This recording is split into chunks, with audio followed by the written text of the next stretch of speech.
ఆంధ్రప్రదేశ్ తూర్పు గోదావరి తీర ప్రాంతాల్లో విస్తరించి ఉన్న కృష్ణా గోదావరి బేసిన్ దేశంలో అత్యంత కీలకమైన చమురు గ్యాస్ నిల్వల ప్రాంతంలో ఒకటి. అపారమైన సహజ వనరులతో దేశ ఆర్థిక వ్యవస్థకు కీలకంగా మారింది ఈ ప్రాంతం. మరోవైపు స్థానిక ప్రజలకు పర్యావరణ సమస్యలు, భద్రతా ఆందోళనలు, అభివృద్ధి లోపం వంటి అనేక ప్రశ్నలను కూడా తెరపైకి తెచ్చింది. చమురు, సహజ వాయువు వంటి ఇంధన వనరులు దేశ అభివృద్ధికి కీలకం. కానీ వాటి తవ్వకాల వల్ల స్థానిక ప్రజలు ఎదుర్కొంటున్న సమస్యలు కూడా అంతే తీవ్రమైనవిగా మారుతున్నాయి. ముఖ్యంగా కేజీ బేసిన్ ప్రాంతంలో చమురు గ్యాస్ అన్వేషణలు మరియు ఉత్పత్తి పెరుగుతున్న నేపథ్యంలో అభివృద్ధి, పర్యావరణ పరిరక్షణ మధ్య సమతౌల్యం ఎలా ఉండాలి అనే చర్చ మరింత బలంగా వినిపిస్తుంది.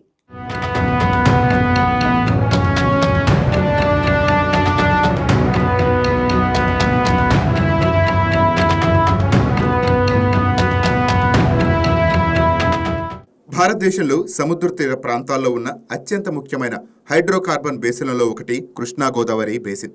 ఇది ప్రధానంగా ఆంధ్రప్రదేశ్ తీర ప్రాంతాల్లో విస్తరించి ఉంది. నిపుణుల అంచనాల ప్రకారం ఈ ప్రాంతంలో సుమారు 698 మిలియన్ మెట్రిక్ టన్నుల చమురు నిల్వలు, 45 బిలియన్ క్యూబిక్ మీటర్ల సహజ వాయువు నిల్వలు ఉన్నట్టు భావిస్తున్నారు. ఈ వనరులు దేశ ఇంధన భద్రతలో కీలక పాత్ర పోషిస్తున్నాయి. భారతదేశం తన చమురు అవసరాల్లో పెద్ద భాగాన్ని దిగుమతుల ద్వారా తీర్చుకుంటున్న నేపథ్యంలో దేశీయ ఉత్పత్తి పెరగటం అత్యంత ముఖ్యమైన అంశంగా మారింది. అందులో ఉన్న గణాంకాల ప్రకారం కేజీ బేసిన్లో రోజువారీ ఉత్పత్తి ఇలా ఉంది. రోజుకు 19,190 బ్యారెళ్ల చమురు, అంటే సుమారు 3.05 లక్షల గ్యాలన్లు. అలాగే రోజుకు 9.8 మిలియన్ మెట్రిక్ స్టాండర్డ్ క్యూబిక్ మీటర్ల గ్యాస్ ఉత్పత్తి అవుతోంది. ఈ ఉత్పత్తి దేశ ఇంధన అవసరాలకు ఒక కీలక మద్దతుగా నిలుస్తోంది. కేజీ బేసిన్లో పలు ప్రముఖ చమురు కంపెనీలు అన్వేషణ, ఉత్పత్తి కార్యకలాపాలు నిర్వహిస్తున్నాయి. అందులో ముఖ్యంగా oil and natural gas corporation, Reliance industries, oil India limited, Gujarat state petroleum corporation సంస్థలు ఆన్షోర్ మరియు ఆఫ్షోర్ ప్రాంతాలు చమురు మరియు గ్యాస్ తవ్వకాల పనులను చేపడుతున్నాయి.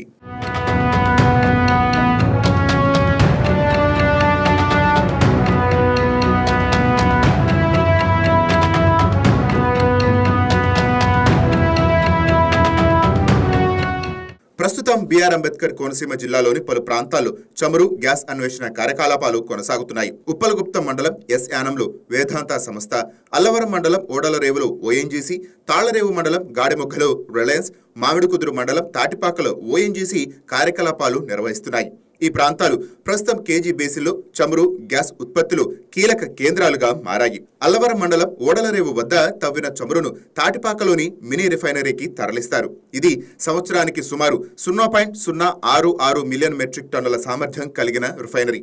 ఇక్కడ రోజుకు ఉత్పత్తి అయ్యే ఇంధన పదార్థాలు ఇలా ఉన్నాయి: 260 టన్నుల చమురు, 100 టన్నుల నాఫ్తా, 70 టన్నుల కిరోసిన్, 50 టన్నుల హెచ్ఎస్డి, 30 టన్నుల ఎల్ఎస్హెచ్ఎస్. ఈ ఉత్పత్తులు దేశంలోని వివిధ ప్రాంతాలకు సరఫరా అవుతున్నాయి. తాళ్లరేవు మండలం గాడిమొగ్గలో ఉన్న రిలయన్స్ గ్యాస్ టెర్మినల్ నుండి కేజీ D6 గ్యాస్ దేశంలోని పలు ప్రాంతాలకు పంపబడుతోంది. ఈ గ్యాస్ ప్రధానంగా పవర్ ప్లాంట్లు, ఫెర్టిలైజర్స్ పరిశ్రమలు, సిఎన్జి స్టేషన్లు, గృహ వినియోగం కోసం ఉపయోగిస్తున్నారు. ఈ గ్యాస్ ఈస్ట్ వెస్ట్ పైప్లైన్ ద్వారా దేశంలోని పలు రాష్ట్రాలకు చేరుతోంది. కోనసీమ ప్రాంతంలో చమురు కంటే సహజవాయు నిల్వలు ఎక్కువగా ఉన్నాయి. ఈ గ్యాస్ పైప్లైన్ల ద్వారా గుజరాత్, తెలంగాణ, మహారాష్ట్ర వంటి రాష్ట్రాలకు తరలిస్తున్నారు. దీంతో దేశ ఇంధన సరఫరాలో కోనసీమ ప్రాంతం కీలక పాత్ర పోషిస్తోంది. ఆయిల్ మాత్రం తీసుకెళ్లిపోయి అక్కడ గుజరాత్లో వాళ్ళు రిఫైనరీలు పెట్టుకుని దాన్ని అక్కడ వాళ్ళు వినియోగించుకుంటున్నారు, లబ్ధి పొందుతున్నారు. ఈ ప్రాంతంలో ఉన్నటువంటి ప్రజలకి లబ్ధి జీరో. అప్పుడప్పుడు ఏదో మెతుకులు విదిల్చినట్టుగా విదులుతారు. అవి కూడా ఇక్కడ ఉండేటటువంటి స్థానికంగా ఉండేటటువంటి రాజకీయ నాయకుల ప్రమేయంతో వాళ్ళకి అనుకూలమైన వాళ్ళకి ఇవ్వడం, ప్రజలకు ఉపయోగపడేటటువంటి చర్యలు చాలా తక్కువగా చేస్తారు. దానివల్ల ఏమవుతుందంటే ఈ ప్రాంతంలో అనేక సమస్యలు వస్తున్నాయి. ఇప్పుడు గల్ఫ్లో వార్ జరుగుతుంది, ఇరాన్ తర్వాత ఇతర దేశాలకి యుద్ధం జరుగుతున్నప్పుడు అపారమైన చమురు నిక్షేపాలు ఉన్నాయి, అపారమైన గ్యాస్ నిల్వలు ఉన్నాయి. ఇక్కడ ఇంటింటికి గ్యాస్ ఇస్తామని చెప్పేసి నా చిన్నప్పటి నుంచి చెప్తున్నారు. ఏది ఎక్కడుంది? ఒక్క ఇంటికి, ఈ కోనసీమలో ఒక్క ఇంటికి గ్యాస్ కనెక్షన్ ఇవ్వగలిగారు ఇన్నాళ్ళకి? ఎన్ని పంచవర్ష ప్రణాళికలు అయిపోతున్నాయి. ప్రశ్నించేవాళ్ళు ఇబ్బంది పడుతున్నాం, కానీ ఇక్కడ ఏమీ అభివృద్ధి లేదు. ఈ గ్యాస్ కంపెనీలు ఇప్పటికైనా కళ్ళు తెరుచుకుని గ్రీన్ బెల్ట్ అభివృద్ధి చేయడం, శాశ్వతమైనటువంటి పరిష్కారాలకి సహాయం చేయడం, ఇక్కడున్న పేద మధ్యతరగతి లేకపోతే చిన్న వాళ్ళందరికీ కూడా ఆర్థికంగా ఆదుకోవడానికి కావాల్సిన గ్రామీణ నిరుద్యోగ యువతకి ఉపాధి కల్పించే విధంగా సహాయం చేయడం, ముఖ్యంగా పర్యావరణ పరంగా వాళ్ళ చర్యలు తీసుకోవాల్సిన అవసరం ఎంతైనా ఉంది. అయితే ఇక్కడే ఒక కీలక ప్రశ్న స్థానిక ప్రజల నుండి వినిపిస్తోంది. తమ ప్రాంతం నుంచి గ్యాస్ వెళుతుంటే తమకు ఎందుకు అందటం లేదు? ఈ ప్రశ్నతో కోనసీమ ప్రజలు దాదాపు 30 సంవత్సరాలుగా పోరాటాలు చేస్తూనే ఉన్నారు. ప్రతి కుటుంబానికి ఉచిత గ్యాస్ కనెక్షన్ ఇవ్వాలి, జిల్లాలో గ్యాస్ ప్రాసెసింగ్ యూనిట్లు ఏర్పాటు చేయాలి, స్థానికులకు ఉద్యోగాలు కల్పించాలి. ఇవి వారి ప్రధాన డిమాండ్లు. అయితే కంపెనీలు మాత్రం ఒక కారణం చెప్తున్నాయి. జిల్లాలో గ్యాస్ ప్రాసెసింగ్ యూనిట్లు లేవని, అందువల్ల స్థానికులకు ఉచితంగా గ్యాస్ అందటం సాధ్యం కాదంటున్నాయి. కానీ ఈ సమాధానంతో స్థానికులు సంతృప్తి పరచలేకపోతున్నారు. కోనసీమ ప్రాంతంలో పాత గ్యాస్ పైప్లైన్ల వల్ల పలు ప్రమాదాలు చోటు చేసుకున్నాయి. పాషర్లపూడి నగరం గ్రామంలో జరిగిన బ్లోఅవుట్ ఘటనలో అనేక మంది ప్రాణాలు కోల్పోయినట్టు స్థానికులు చెప్తున్నారు. ఇటీవల ఇరుసమండ గ్రామంలో కూడా గ్యాస్ బ్లోఅవుట్ ఘటన చోటు చేసుకుంది. మరమ్మతుల సమయంలో గ్యాస్ మరియు చమురు భారీగా పైకి ఎగిరి అగ్ని ప్రమాదం జరిగింది. గ్రామస్తులు భయాందోళనకు గురయ్యారు. కానీ అధికారులు 4 రోజుల పాటు అదుపు చేశారు. ఇలాంటి ఘటనలు ఆంధ్రప్రదేశ్లో అత్యంత ప్రమాదకర గ్యాస్ జోన్గా కోనసీమను మార్చాయి. అయితే ఈ ఘటనలు స్థానికుల్లో భయాందోళనలు కలిగిస్తున్నాయి. కోనసీమలో ఉన్నటువంటి అనేక రకాల పంటలు కానీ, ప్రాణ నష్టం కానీ, ఆస్తి నష్టం కానీ జరుగుతూ ఉంది. ఎందుకంటే చాలాసార్లు బ్లోఅవుట్లు అయినాయి, గ్యాస్ పైప్ లైన్లు పగిలిపోవడం జరిగింది. దీనివల్ల పెద్ద ఎత్తున ప్రాణ నష్టం, ఆస్తి నష్టం కూడా జరుగుతూ ఉంది. ఏదైతే మన బావులు ఉన్నాయో వాటిల్ని గ్యాస్ వెలికి తీసిన తర్వాత బ్యాక్ ఫిల్లింగ్ చేయవలసినటువంటి అవసరం ఉంది. ఈ బ్యాక్ ఫిల్లింగ్ చేయడంలో కూడా వాళ్ళు నిర్లక్ష్యం వహించి భూమి కుంగిపోవడానికి కారణంగా మారింది. దీనివల్ల భూమి ఏదైతే కుంగిపోవడం వల్ల సముద్రంలోకి ఈ డ్రైన్లో ఉన్నటువంటి నీరు వెళ్ళక వరి పంట ప్రతి సంవత్సరం మునిగిపోతూ చాలా ఇబ్బందులు పడుతూ ఉన్నారు. లేకపోతే ఈ బావుల నుండి వచ్చినటువంటి కాలుష్యం వల్ల కావచ్చు, గత కొన్ని సంవత్సరాలుగా పంటలో దిగుబడి కూడా తగ్గిపోయింది. ఇదే వరబడి కనుక కొన్ని సంవత్సరాలు కనుక కొనసాగినట్లయితే భవిష్యత్తులో కోనసీమలో పచ్చదనం అనేది కూడా కనుమరుగయ్యేటువంటి పరిస్థితి ఉంది. వేల కోట్లు లాభాలు ఆర్జించినటువంటి ఈ సంస్థలు స్థానికంగా ఉన్నటువంటి ఉద్యోగాలు ఇవ్వడంలో కానీ, స్థానికంగా ఉన్నటువంటి మౌలిక సదుపాయాల కల్పనలో కానీ, లేదా గ్రామాల అభివృద్ధిలో కానీ చాలా నిర్లక్ష్యం వహిస్తూ ఉన్నారు. కొంతమంది ప్రజాప్రతినిధులు ఒత్తిడి చేసినప్పుడు సిఎస్ఆర్ నిధుల కింద ఏదో అరకొరగా కొన్ని నిధులు ఇచ్చి చేతులు దుప్పుకుంటూ ఉన్నారు. వీరు చేస్తున్నటువంటి అనేక రకాలైనటువంటి ఇబ్బందులకు ప్రభుత్వం పెనాల్టీలు విధించినప్పటికీ కూడా ఆ పెనాల్టీలు కూడా కట్టకుండా నిర్లక్ష్యం వహిస్తూ మరి సంస్థలు ముందుకెళ్తూ ఉన్నాయి. మరోవైపు చమురు తవ్వకాల వల్ల పర్యావరణం తీవ్రంగా దెబ్బతింటోందని పర్యావరణవేత్తలు అంటున్నారు. భూమి కుంగిపోవటం, నీటి కాలుష్యం, వాయు కాలుష్యం ఇక్కడ ప్రధాన సమస్యలుగా ఉన్నాయి. చమురు అన్వేషణ కోసం తవ్విన గుంతలను తిరిగి నింపకపోవటం వల్ల భూమి కుంగిపోతుందని రైతులు చెప్తున్నారు. దీంతో డ్రైనేజీ వ్యవస్థ దెబ్బతిని పంటలు ముంపుకు గురవుతున్నాయి. కోనసీమ ప్రాంతం కొబ్బరి తోటలకు ప్రసిద్ధి. అయితే వాయు కాలుష్యం వల్ల కొబ్బరి చెట్లు కూడా ప్రభావితం అవుతున్నాయని రైతులు ఆందోళన వ్యక్తం చేస్తున్నారు. ఈ సమస్యలపై పర్యావరణవేత్తలు ఎన్జీటీని ఆశ్రయించారు.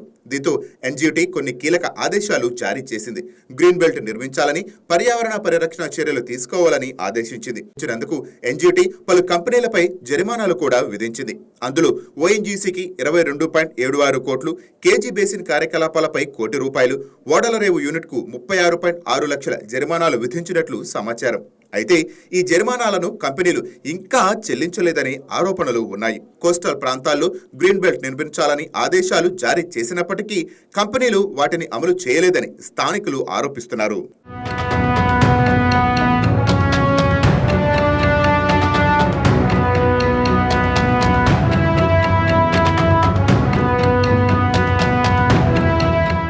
ఇకపోతే పెద్ద కంపెనీలు తమ కార్పొరేట్ సోషల్ రెస్పాన్సిబిలిటీ నిధుల ద్వారా స్థానిక అభివృద్ధికి సహాయం చేయాలి. కానీ కంపెనీలు ఈ బాధ్యతను సరైన విధంగా నిర్వర్తించడం లేదని కోనసీమ ప్రజలు చెప్తున్నారు. అందుకే కోనసీమ ప్రజలు కొన్ని ముఖ్యమైన డిమాండ్లు చేస్తున్నారు.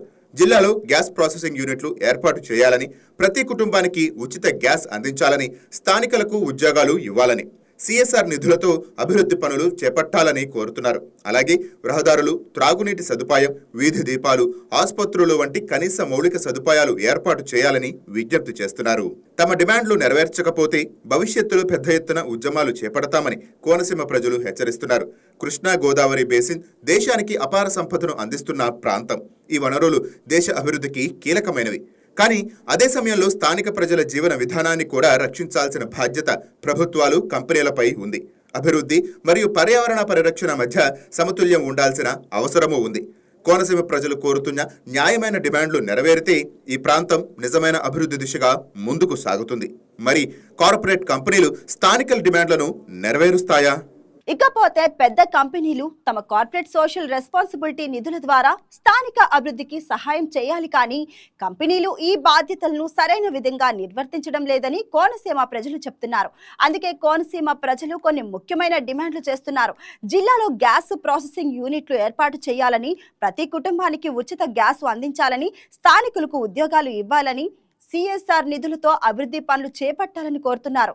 అలాగే రహదారులు, తాగునీటి సదుపాయం, వీధి దీపాలు, ఆసుపత్రులు వంటి కనీస మౌలిక సదుపాయాలు ఏర్పాటు చేయాలని విజ్ఞప్తి చేస్తున్నారు. తమ డిమాండ్లు నెరవేర్చకపోతే భవిష్యత్తులో పెద్ద ఎత్తున ఉద్యమాలు చేపడతామని కోనసీమ ప్రజలు హెచ్చరిస్తున్నారు. కృష్ణా గోదావరి బేసిన్ దేశానికి అపార సంపదను అందిస్తున్న ప్రాంతం.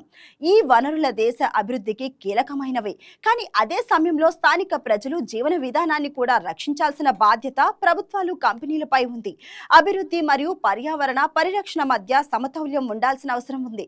కోనసీమ ప్రజలు కోరుతున్న న్యాయమైన డిమాండ్లు నెరవేరితే ఈ ప్రాంతం నిజమైన అభివృద్ధి దిశగా ముందుకు సాగుతుంది. మరి కార్పొరేట్ కంపెనీలు స్థానికుల డిమాండ్లను నెరవేరుస్తాయా?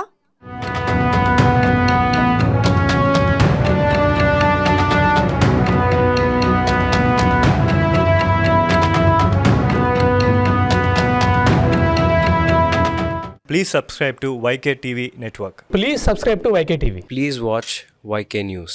Don't forget to subscribe YK News channel.